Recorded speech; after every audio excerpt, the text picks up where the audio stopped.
Lewat di depan TV.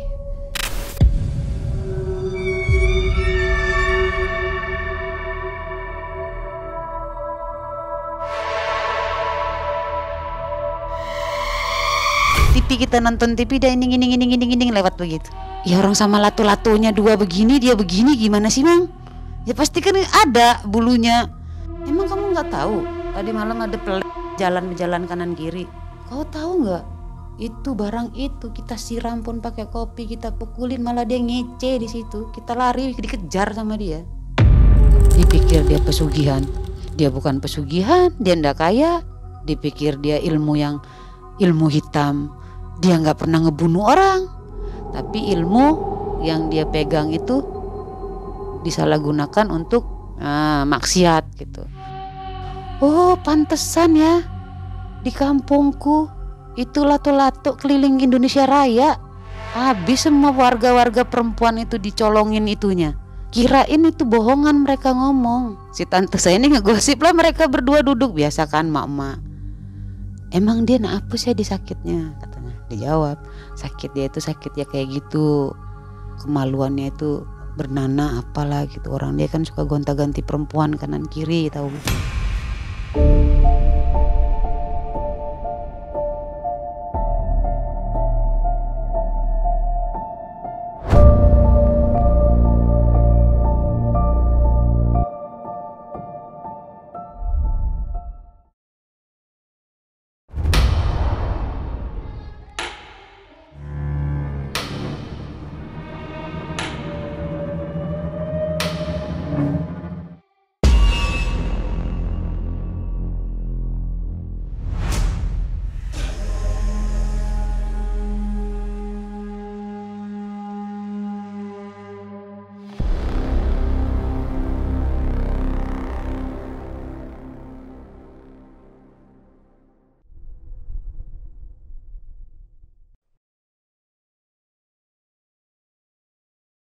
Assalamualaikum warahmatullahi wabarakatuh. Waalaikumsalam warahmatullahi wabarakatuh. Apa kabar Sobat Malam Mencekam? Mudah-mudahan semua dalam keadaan sehat walafiat. Kita ketemu lagi untuk mendengarkan kisah nyata dari narasumber. Ada kedatangan seorang cewek. Ini kali kedua tampil di Malam Mencekam. Namanya Mbak Tini. Dan Mbak Tini tetap menggunakan maskernya.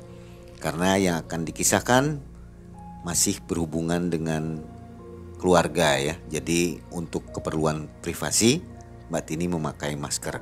Tapi suatu saat Mbak Tini akan coba buka maskernya nanti tapi. Makanya saksikan terus videonya. Kali ini kisahnya waktu Mbak Tini masih di Bali ya. Iya, masih di Bali. Kalau kemarin di Banyuwangi sudah pindah. Saya juga bingung ini kisahnya namanya apa, ilmu apa ya. Nanti silakan Sobat MM yang berkomentar di bawah ya. Jadi kisahnya seperti ini, bahwa Mbak Tini ini di daerahnya ada seorang pria yang sudah berumur itu bisa menghilang dan kesukaannya adalah dengan wanita ya. Mendekati wanita, memperhatikan wanita, tapi bisa menghilang. Nah pada saat dia meninggal, si bapak ini itu menjelma menjadi siluman ya. Tapi silumannya ini aneh. Alat vitalnya yang bisa terbang. Seperti itu ya Mbak Tini ya. Nah bagaimana kisah lengkapnya nanti kita ngobrol dengan Mbak Tini. Baik Mbak Tini, apa kabar? Alhamdulillah baik. Mudah-mudahan sehat selalu ya. Amin. Dan Mbak Tini sudah dapat kaos kan ya? Udah. Jadi nggak dikasih lagi nih. Terima kasih mau berkisah di Malam Mencekam ini, kisahnya antik sekali. Pasti semua suka nih.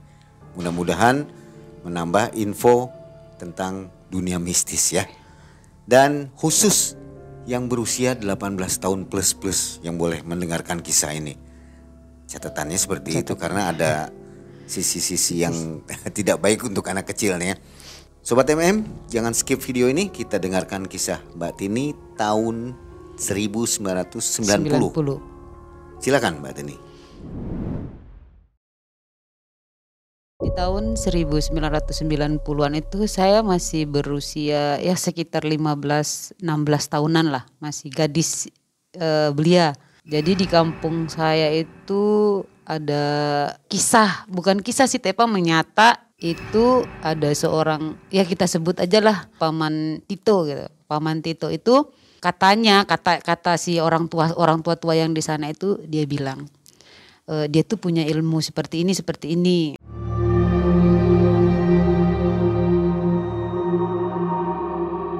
Nah, saya kan penasaran nih. Saya mau bertanya dengan orangnya, tapi kan nggak berani. Tapi ada satu bapak cerita di saya, kalau dia itu punya ilmu menghilang atau ilmu apa gitu. Jadi memang si Pak Tito tadi suka dengan sosok perempuan yang ya sedikit manis atau bagaimana lah. Apalagi kalau melihat perempuan itu berpakaian seksi kayak gitu, udah kayak melihat apa gitu. Yang saya dengar itu katanya dia itu kayak cari ilmu orang hamil yang meninggal hamil 8 atau sekitar 7 bulanan kayak gitu.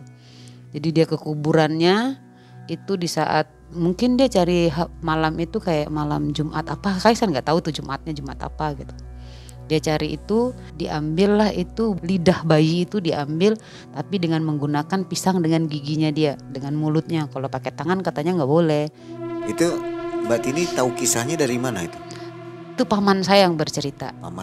Karena waktu itu kan saya masih namanya anak ABG itu kan masa bodoh dengan yang seperti itu. Paling kita nontonnya ya kayak sinetron kayak gitu.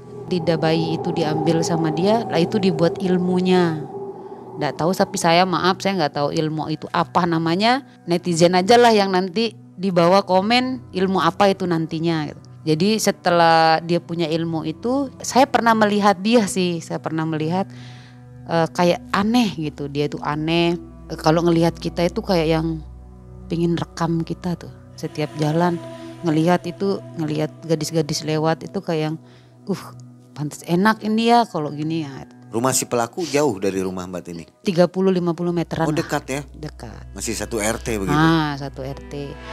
Terus habis gitu, jadi kan kita nih kayak kita masih gadis-gadis biasa main sama teman-teman gitu, jalan rame-rame. Itu tiba-tiba dia ngelihat. Waktu itu kita nggak punya pikiran kalau dia tuh seperti itu. Jadi setiap kita di rumah nyuci celana dalam, nyuci apa, tiba-tiba celana dalam itu hilang 2-3 biji kita punya. Besoknya sama juga hal yang sama seperti itu. Jadi kan nanya sama mama, kenapa sih celana dalamku nih yang warna ini kan namanya kita punya sendiri, kita tahu. Mau nyuci pun kita jemurnya kita ngitung, kok nggak ada. Kira saya sendiri yang kehilangan. Ternyata tetangga sebelah pun sama, kehilangan celana dalam. Setelah itu udah sampai malam kita cerita-cerita sama orang tua celana dalam saya hilang begini-begini. Besoknya saya dengar dari tetangga katanya bilang begini, kok tadi malam saya tidur celana dalam saya sudah dibawa ya. Yang satunya juga bercerita, sama aku juga begitu, aku tidur celana dalamku udah didengkul padahal suamiku kerja. Lah aku lihat pagi padahal pintu masih terkunci rapat, semua terkunci rapat itu. Ternyata si Pak Tito tadi, ya itu tadi dia punya ilmu seperti, dan dia kayak yang suka pergi ke lokalisasi begitu. Ya kayak yang semacam biar nggak bayar gitu ya, kayak gratis gitu tuh loh Mang. Mbak Tini tahu dari mana kalau si pelaku ini sering ke tempat lokalisasi? Ya memang semua di kampung situ tahu, memang dia sedikit nggak beres sih, suka yang melakukan hal-hal yang seperti itu gitu. Jadi kayak kita nih nanti kita ngumpul-ngumpul nih biasa kan, kalau Indonesia itu kan CCTV-nya gitu. Jadi kayak yang dia bilang dia lewat mau kemana dia teman, biasa paling ke lokalisasi. Nah, jadi di kampung itu sudah terkenal. Kalau istrinya tahu juga? Dia kan nggak ada istri, dia duda. Oh sudah duda.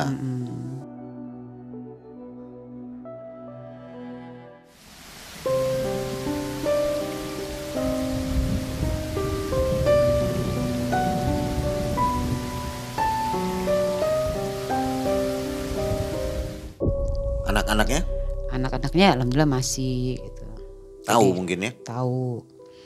Nah setelah itu dianya jalan ke situ, lah pulang-pulang kan kita nih kayak yang ini orang kenapa sih kok kayak berbeda gitu wajahnya. Nah, keponya saya bertanya, Pak itu orang kenapa sih kok mukanya tuh beda gitu, kayak seriwing gitu.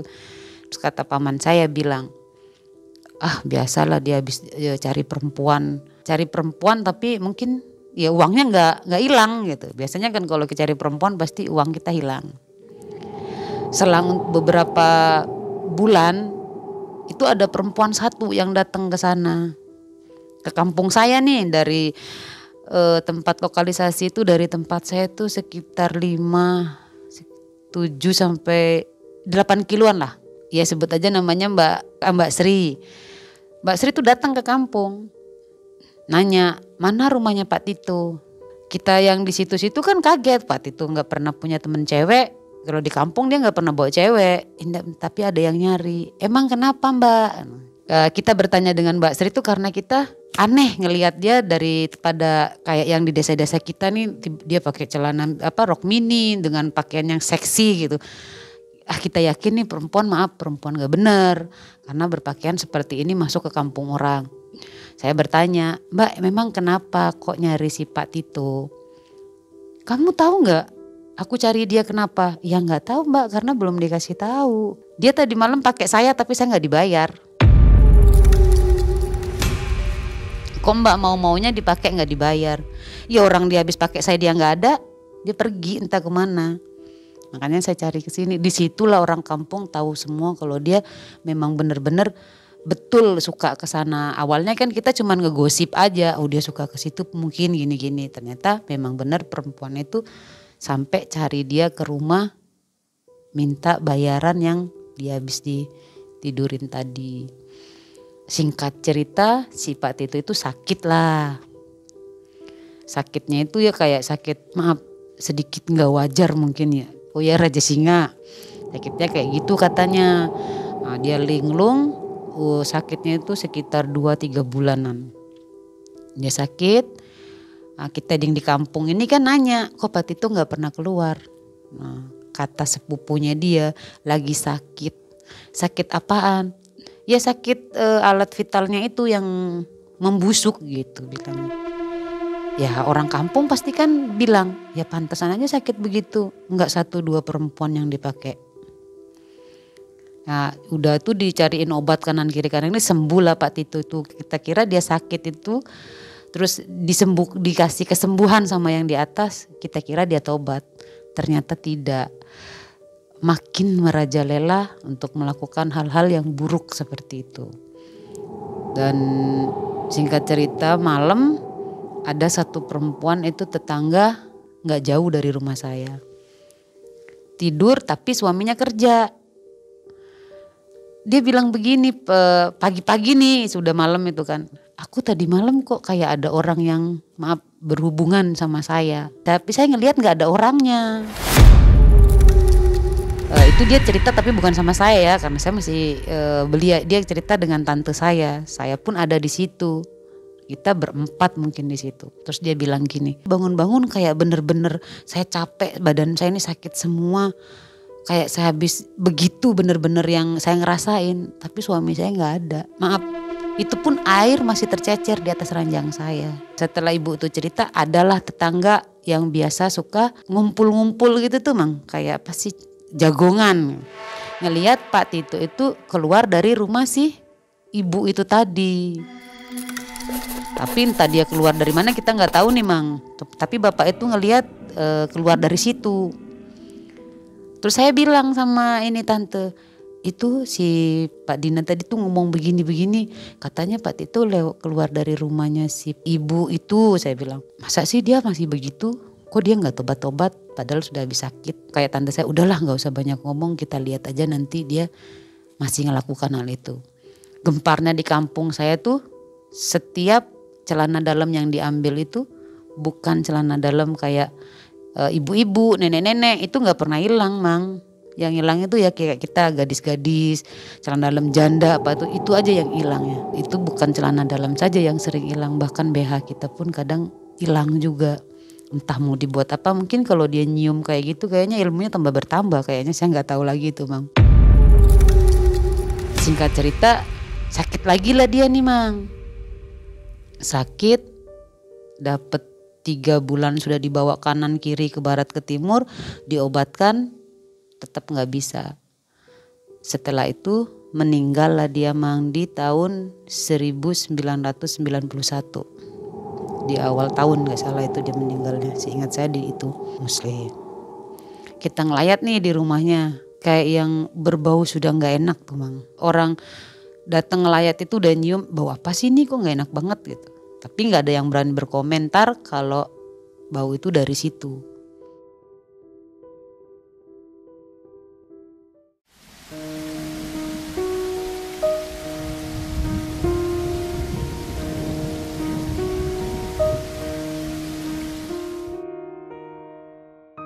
Habis disemayamkan, disuciin, dimandiin, dikubur lah.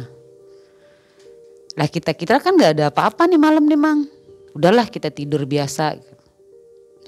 Udah malam, pagi lah.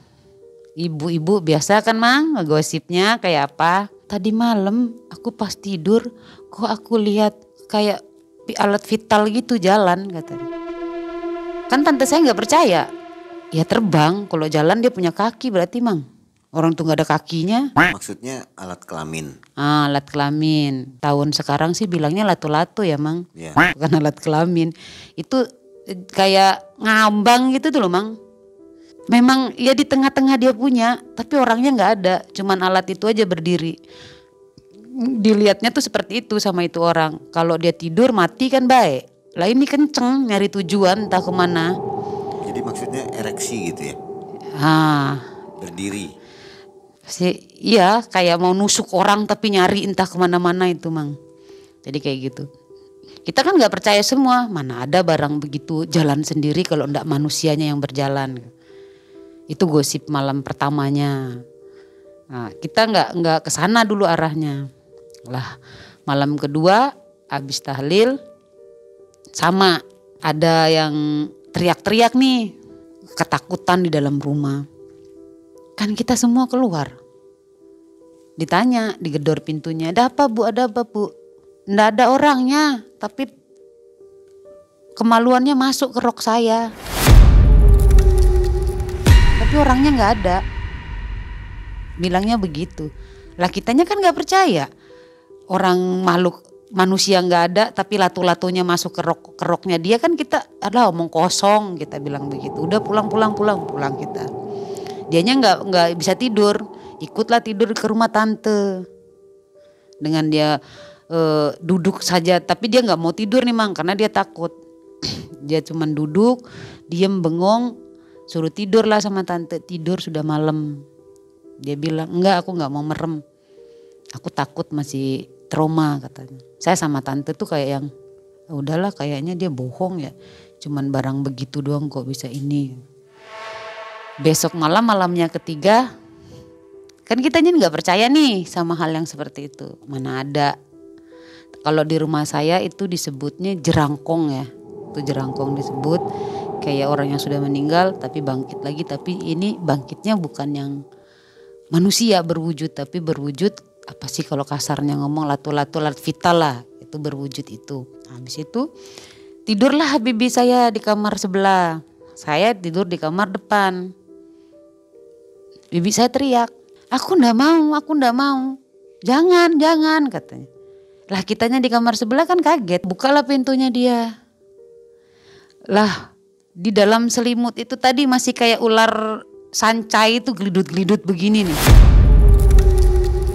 Tapi orangnya nggak ada, kayak yang begini goyang terus naik turun kayak lagi apa sih berhubungan gitu.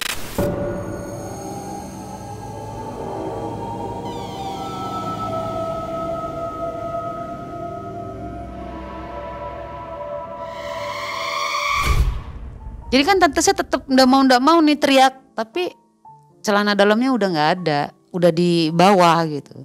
Saya lihat itu kaget, refleks kan, ngambillah sapu, dipentung-pentung pakai sapu begitu.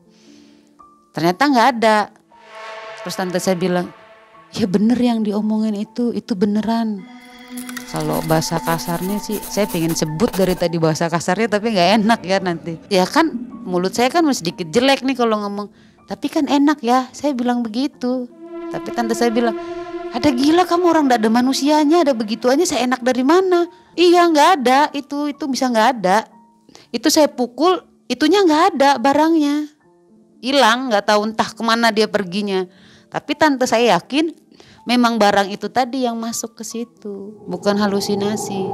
Napasnya ada, tapi manusianya gak ada. Yang ada cuman pelannya doang. Habis itu, nah kita malam nih gak berani cerita sama om, gak berani cerita ke siapa-siapa, diem. Karena kan maaf, kayak kita cerita aibnya tante saya dong saya buka. Bisa dipentung sama suaminya kalau kita cerita dia digituin sama orang.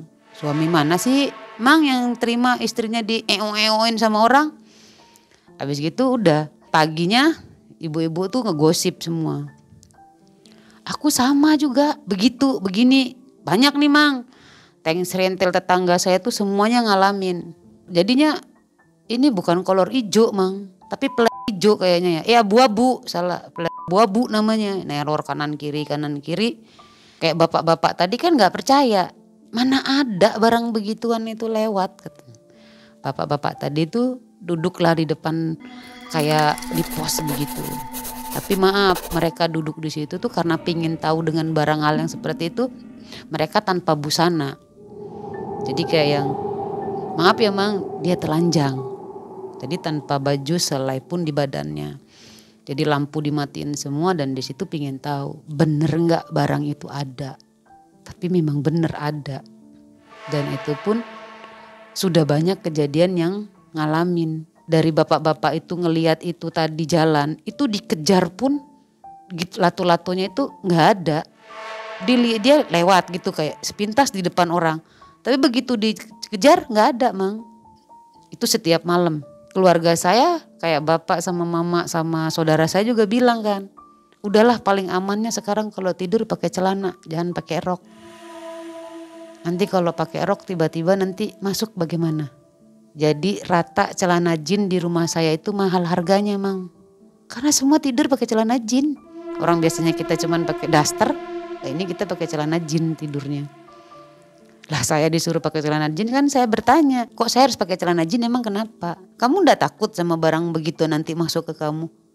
Kayak saya kan bengong. Tapi saya belum nikah. Kalau saya sudah nikah mungkin saya mau ya. Enak kayaknya nih mang tidur tanpa celana kayak gitu kan. Tapi saya belum nikah, saya gak berani. Jadi ya udah diikutin pakai celana. Jadi saya kira cuman saya saja yang disuruh pakai celana sama keluarga. Ternyata anak gadis-gadis di kampung itu semua rata semua pakai celana, tidurnya nggak ada yang pakai rok. Jadi bapak-bapak itu kan banyak yang nggak percaya nih, banyak yang mana ada hal mistis seperti itu katanya. Setelah itu ditanyalah bapak yang satunya, emang kamu percaya? Yang satunya jawab, lah kan kamu sudah tahu hal ini nih sudah lumrah, bukan di Bali saja, bahkan Banyuwangi pun sama. Orang yang sudah meninggal akan balik lagi yang seperti itu. Dia akan kembali menunjukkan matimu seperti ini.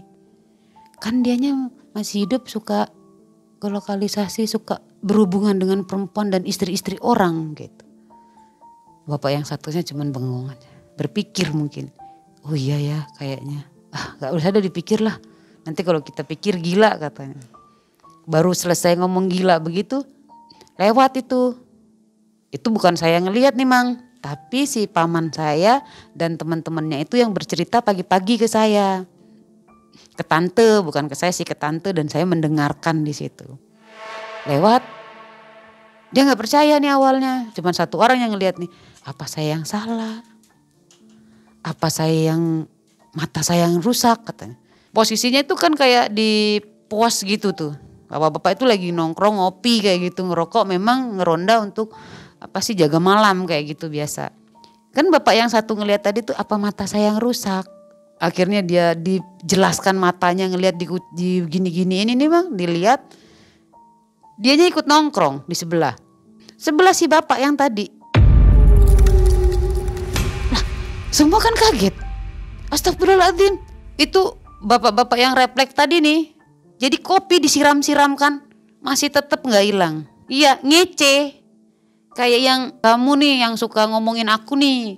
Kamu nih yang suka iniin aku. Nah jadi dia ngeledek. Ya jadi bapak-bapak itu satu pun gak ada yang di situ jadinya bang. Lari, hilang, entah kemana. Lah itunya ngintil di belakang. Diikutin kemana sama si latu-latu tadi.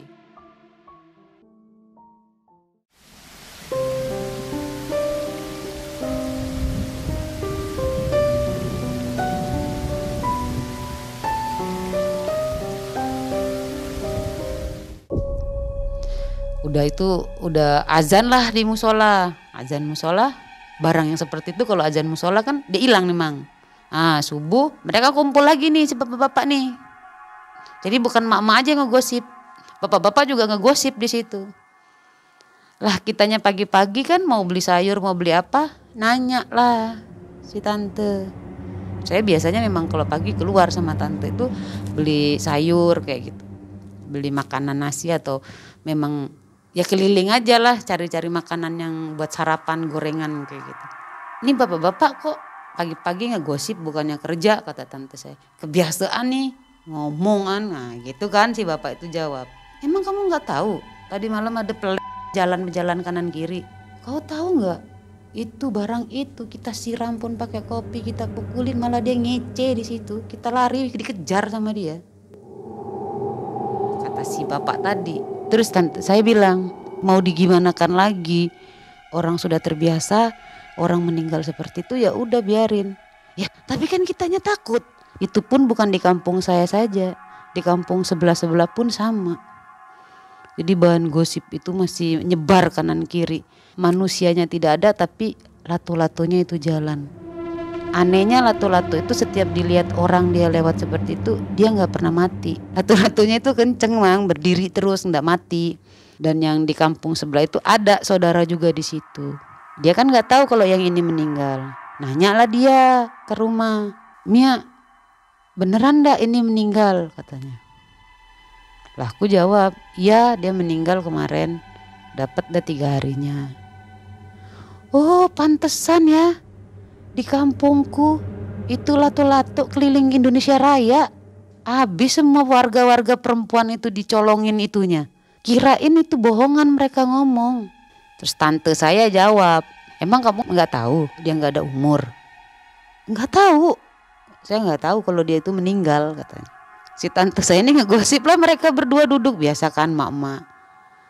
Emang dia apa sih di sakitnya, katanya. Dijawab, sakit dia itu sakit ya kayak gitu, kemaluannya itu bernanah apalah gitu. Orang dia kan suka gonta-ganti perempuan kanan kiri tahu. Setelah itu tante saya kan pulang nih, ceritalah sama suaminya di sana. Suaminya kaget. Innalillah, kapan dia meninggal?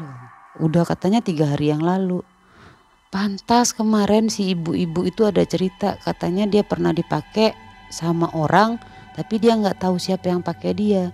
Pas di saat dia lagi istirahat, lagi tidur, tiba-tiba celana sudah nggak ada, latu-latunya jalan.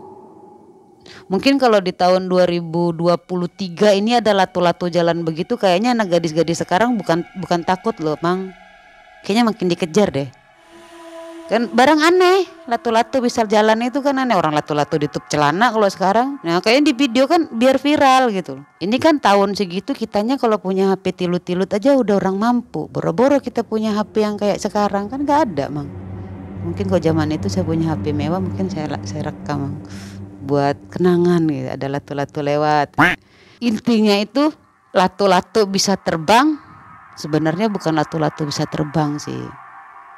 Itu manusia yang sudah meninggal balik lagi menunjukkan bahwasanya dia itu masih hidupnya suka kanan kiri, suka berhubungan dengan perempuan, suka nidurin istri-istri orang yang orang lagi lelap.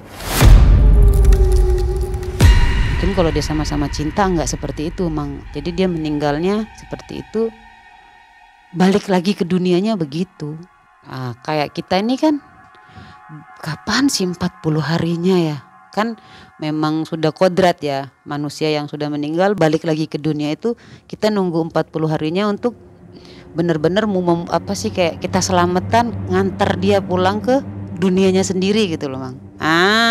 Sama dengan kayak yang jerangkong yang awal yang saya kisahkan pertama. Memang 40 harinya dia memang nggak ada, itu kalau memang di desa saya seperti itu. memang kitanya tinggal di Bali, tapi Bali itu bukan orang Bali aja. Kampung saya itu memang Bali Muslim.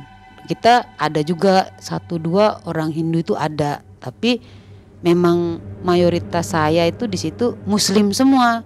Itu ada mungkin 11 RT ya, itu Muslim semua. Khusus memang di daerah saya itu Muslim.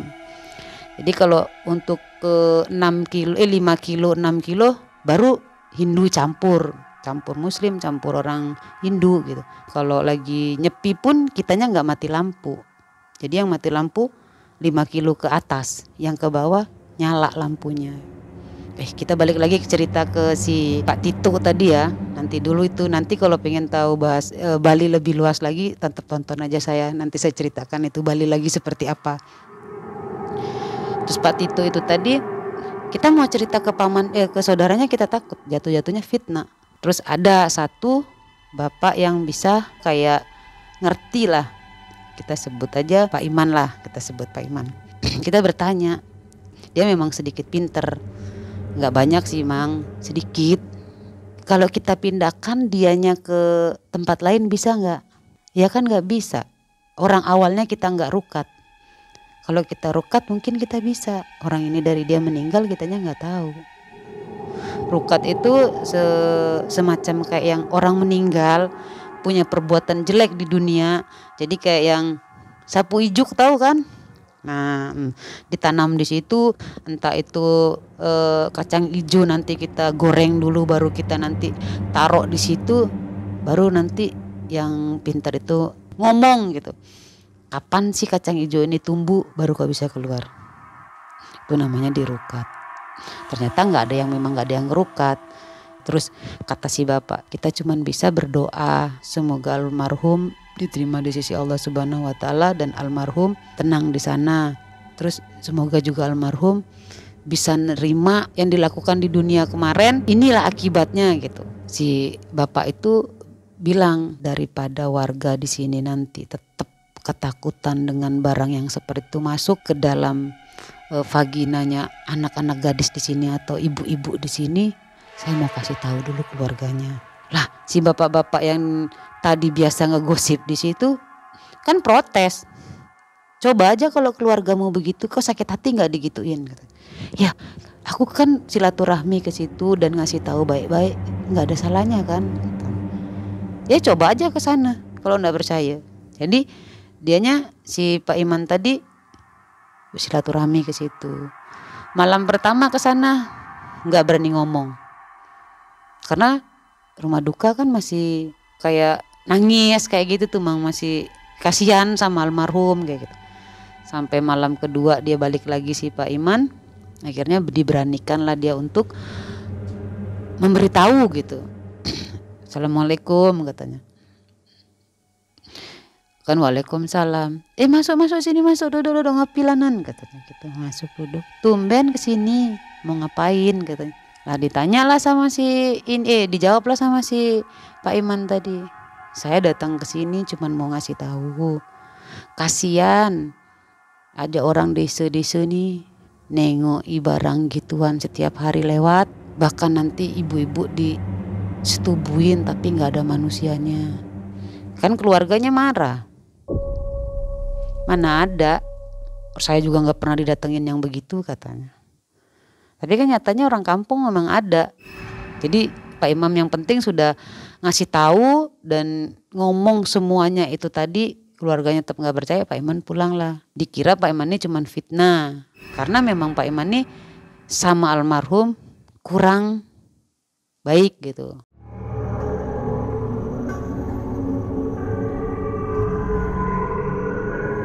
Memang bertentangan. Pak Imannya kan maaf orang sedikit pinter, dan yang ini nyimpang gitu. Jadi mungkin sering dikasih tahu dulu, masa hidupnya dikasih tahu. Si Pak Iman ini agak musuh lah kalau kata si Pak Tito tadi. Dikasih tahu nggak bisa pulang. Ngomonglah sama bapak-bapak gosip tadi. Aku sudah ngasih tahu, tapi keluarganya tetap nggak mau tahu gitu dan nggak percaya. Gimana baiknya kita sekarang kita nyari solusinya. Ini lato-lato biar ndak ngeganggu masyarakat lagi. Jawab yang satu protes, ya ndak bisa, kan nunggu 40 hari. Tetap 40 hari baru kita bisa pulangkan. Ya kita kira dalam jangka waktu 7 hariin ya, kata orang kampung tuh 7 hariin, kalau Indonesianya 7 harian, 1 mingguan gitu. Kita selamatan dan kita ngajikan, dia akan hilang. Tapi enggak, masih tetap. Di situ om sama tante ngobrol karena om sama tante ini dulu sedikit dekat sama almarhum. Si om juga temennya ke lokalisasi gitu. Jadi kayak si om ini kayak merasa bersalah mungkin ya. Datanglah ke tempat orang benar-benar pinter, nanya, assalamualaikum kan gitu. Waalaikumsalam. Saya mau ngomong jujur saja ini Pak, teman saya tuh meninggal dengan perbuatannya yang menyimpang lah, kalau dibilang di syariat agama tuh dia ngalor gitu, nggak sesuai. Kan kayaknya nggak tahu, bertanya perbuatan apa sih yang dia lakukan, katanya gitu. Ya kayak dia punya ilmu, tapi aku nggak tahu ilmu apa. Dipikir dia pesugihan, dia bukan pesugihan, dia ndak kaya. Dipikir dia ilmu hitam, dia nggak pernah ngebunuh orang, tapi ilmu yang dia pegang itu disalahgunakan untuk maksiat gitu, bilangnya gitu. Lah kiainya kan cuman bisa diem aja si ustadznya, berpikir mungkin ya, Mang mau digimanakan ini. Terus bilanglah sama paman saya, mau ndak kamu saya kasih amalan biar dia tenang di sana, dibacakan doa biar dia nggak melewati batasnya dia ke alam dunia lagi gitu, ke alam nyata. Dia kan sudah bukan manusia lagi. Disuruh baca surah apa itu, kayak ya pokoknya disuruh baca surah itu 101 kali sama 77 kali itu selama 3 hari disuruh ngebaca. Terus kata paman saya, apa saya saja yang membaca atau memang sama keluarganya? Ya alangkah baiknya sekeluarga ngebacanya. Tapi kan paman saya takut mau ke sana lagi. Orang paman saya sudah diomelin mulu kalau ke sana. Orang temen, kalau bahasa sekarang itu bestinya dia kemana-mana gitu. Mau ke lokalisasi ki, mau ngapain ki, mau katanya mepetin istri orang, ya sama paman saya tadi. Jadi paman saya cuma minta ke teman-teman yang bapak-bapak ngegosip tadi itu, ayo kita bacakan doa di sekitar aja, nggak usah keluarganya. Jadi di situ mereka di posko itu baca yang di amalan tadi yang dikasih. Sudah selesai nih Mang, pagi masih ada tetap gosip-gosip yang seperti itu tuh Mang. Kan paman saya bilang, sudah saya bacakan ini, kenapa masih seperti ini? Balik lagi dia nih ke ustadz tadi, Pak sudah saya bacakan Pak, kenapa sih dia masih tetap seperti ini? Kamu ngebacanya di mana? Di posko. Kenapa ndak sekalian di pinggir pantai? Kata si ustadznya kan. Ya kalau ngebaca itu ya di rumah lah, zikirnya di rumah. Oh iya ada Pak, saya minta maaf, mungkin saya salah, katanya. Pulang. Kata paman saya, ya Allah, biar dia ndak gentayangan jadi jerangkong lagi, ini aku ikhlas dan ngebacakan sendiri, kata si paman saya. Enggak, di rumah sudah dia nih, husuk memang di rumah. Saya tanya, tumben kamu sholat, biasanya kamu nggak pernah sholat, coba injek masjid aja miring masjidnya kalau lihat kamu, saya bilang. Terus kata paman saya, daripada teman saya digunjingin seperti ini, saya sakit hati ngedengernya. Paman saya kan nggak ngelihat dengan mata kepalanya sendiri, cuman ngedenger orang-orang ngomong gitu tuh Mang. Dibacain lah doa gini. Paman saya setelah baca doa tidurlah dia kan Mang, dia nggak kerja. Habis dia tidur baru naruh kepala, alhamdulillah nongol dia, katanya Mang, full dirinya sendiri, bukan lato-lato. Ditanyalah sama paman saya, Tito kamu ngapain? Apa yang salah di hidupmu? Nggak ngejawab. Ditanya lagi, tetap nggak ngejawab. Udah habis itu pergi aja, buang muka, hilang. Paman saya kan keluar, itu paman saya yang cerita, dianya datang, tiba-tiba dia datang, saya tanya begini, dia nggak ngejawab, hilang aja begitu. Itu dia bilang. Terus habis gitu, paman saya bilang, ya Allah, ntar kalau aku mati begitu pula juga. Karena saya juga pernah melakukan hal yang sama dengan dia. Paman saya yang dari tidak percaya adanya itu, sampai dia benar-benar yakin dan percaya karena mata kepalanya ngelihat sendiri. Yang pertama dia ngelihat dengan wujudnya dia yang dengan seperti itu tadi, dan yang kedua dia ngelihat dia lagi nonton asik TV. Kita nih semua jejer. Biasa kan kalau rumah orang kampung itu bukan kayak orang kota-kota ya Mang, ada sofa terus TV gede, enggak Mang. Kalau TV zaman dulu kan tahu sendiri, ada selorokannya Mang, ada buka tutup, warnanya bagus lagi Mang, hitam putih kayak nonton koran kitanya. Jadi kita lagi nonton TV duduk asik-asik, TV-nya dibuat mainan. Tiba-tiba TV itu mati, nanti hidup lagi, mati hidup lagi. Lah paman saya kan dalam hati ngelihat kanan kiri. Kok mati TV? Nggak, remote bukan sama saya. Ya udahlah, nonton lagi nonton. Itu paman masih nggak percaya tidak percaya Mang. Itu ngelihat bener-bener barang itu ada lewat di depan TV.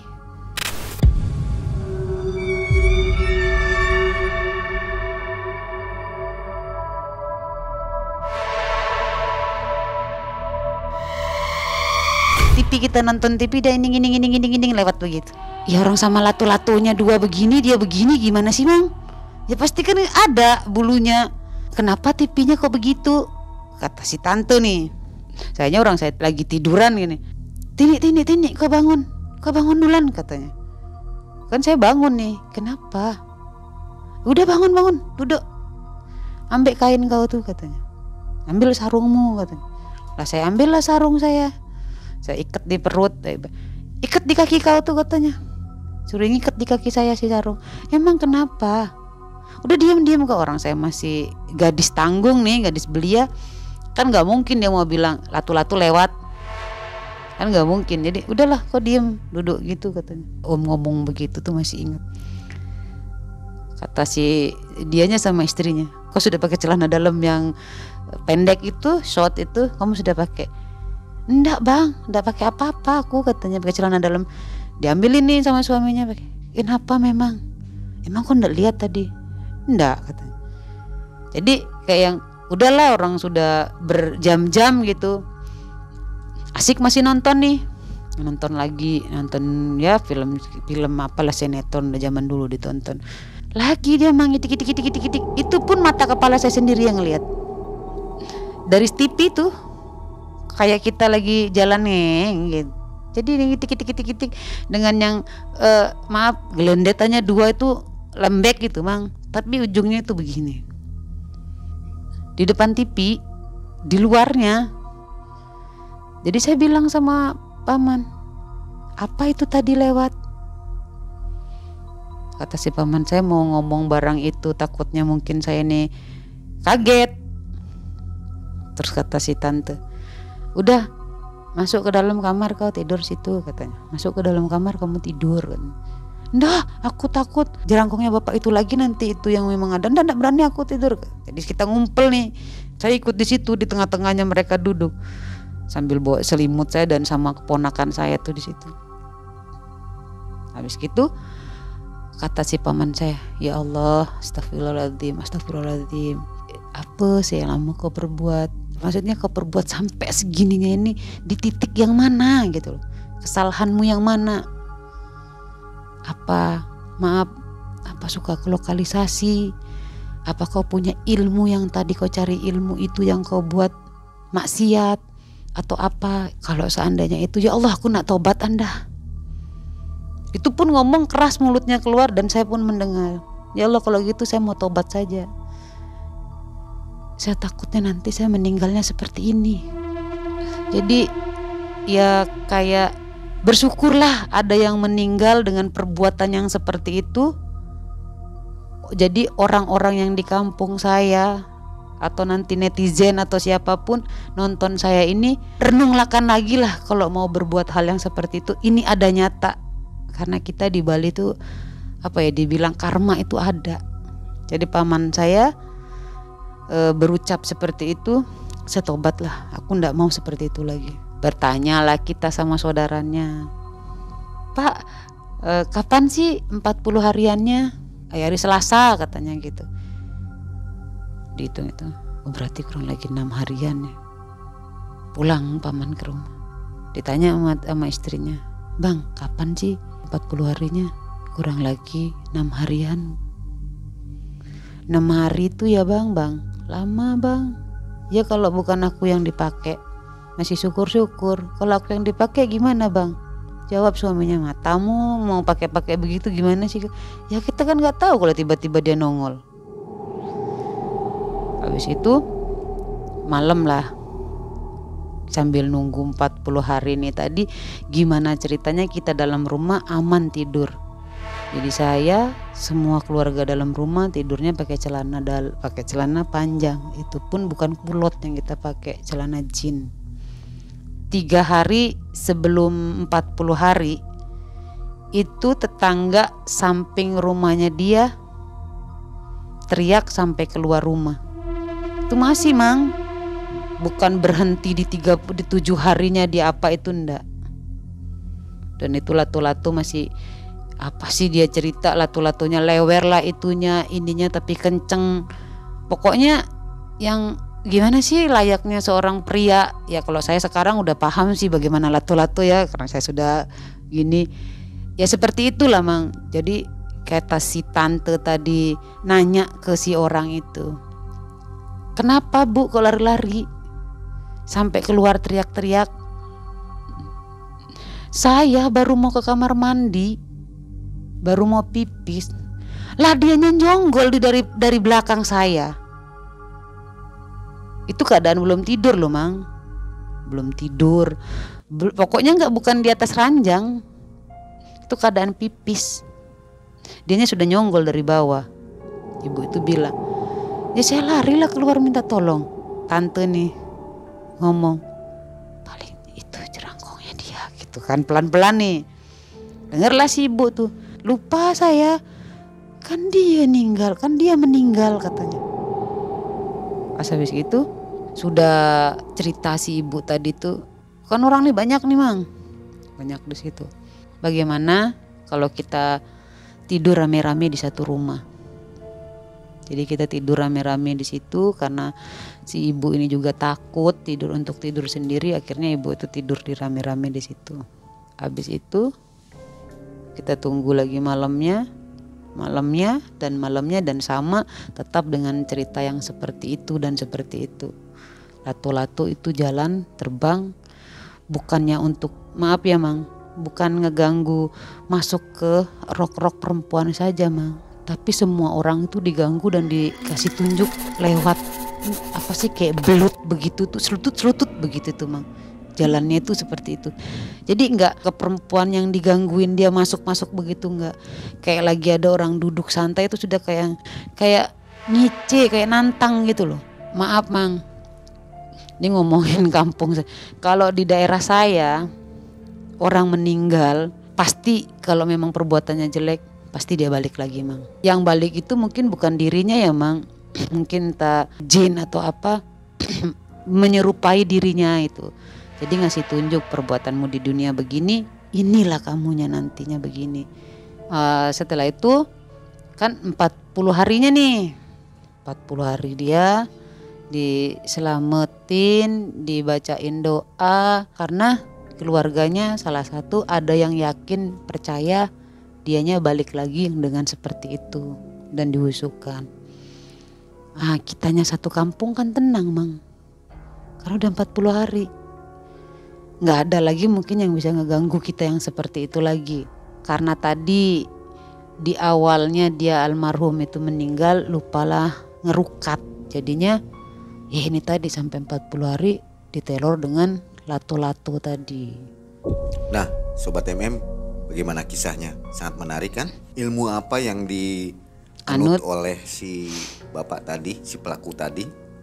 Silakan, yang tahu komentar di bawah. Yang belum tahu tanya di bawah. Nanti bisa sama-sama sharing ya. Oke.